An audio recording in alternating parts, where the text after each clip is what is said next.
Hi there, this is Eternal King. So official meta numbers for Eternal have been released, and currently there are two decks.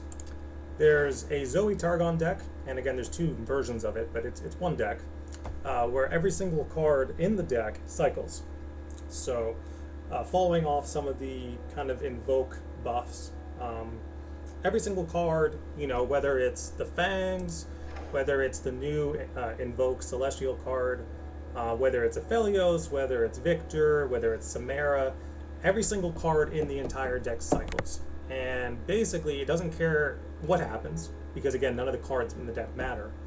The only thing that, it needs to do is essentially grind you out through card loss, which it can do very effectively. And it turns out that there isn't a single deck in the meta that can beat that strategy currently, because again, every single card in the deck cycles at a sufficient stat threshold that mid-range decks and aggro decks can no longer get punched through it. That Zoe, the Zoe deck, the Zoe cycle Targon deck, will essentially just win off of concedes, right? So it is the concede generator, and that's turning out to be exceptionally valuable on strangling the Eternal meta. So there's the the one Zoe deck that does nothing but cycle. And then there is of course, the one auction deck that can essentially circumvent the card value by swinging for one turn lethal. So that's the Eternal meta right now. Two decks. No valuable mid-range, no valuable aggro. It's entirely polarized.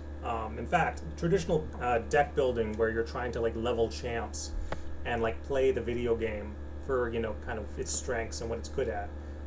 Those kinds of decks are terrible in Eternal right now. Don't do that. Play Lee Sin and OTK, or play Zoe and do nothing. Those are your two choices for the Eternal meta right now. If that's fun for you, if you enjoy that more than the previous Eternal metas, by all means, have at it. As mentioned previously, Standard's in a much healthier place. Believe it or not, there's actually a Poro King deck sitting at 53% right now. So, the Standard meta is healthy when you can see Poro King at 53% in terms of its win rate. So that's amazing. So again, I do recommend that people lean into Standard. Standard's more or less the place to be right now in terms of playing LOR. This recent patch just gutted Eternal. Eternal was in a good spot. It was in a great spot. You had mid-range with Jax. Bots was problematic, but bots got nerfed even before this latest patch. So again, I don't think we needed this kind of Eternal overhaul, because now, again, two decks. Play Zoe and do nothing, or play Auction and OTK.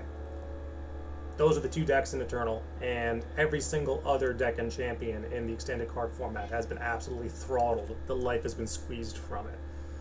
That sucks, because again, like I said, Eternal, we basically seen a reverse of fortunes, where we went from Standard being unplayable and awful, and Eternal being this kind of haven for off-meta decks and strategies, to now Standard is seeing Poro King play and being a haven for off-meta strategies, and Eternal is just a two-deck format.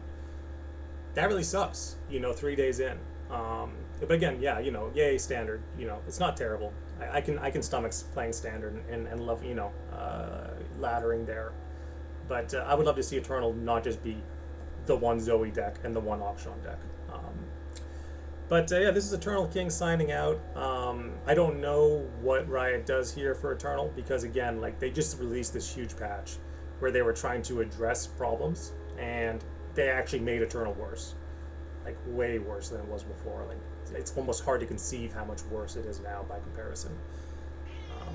So that's it. This is Eternal King signing out. Play Standard, basically.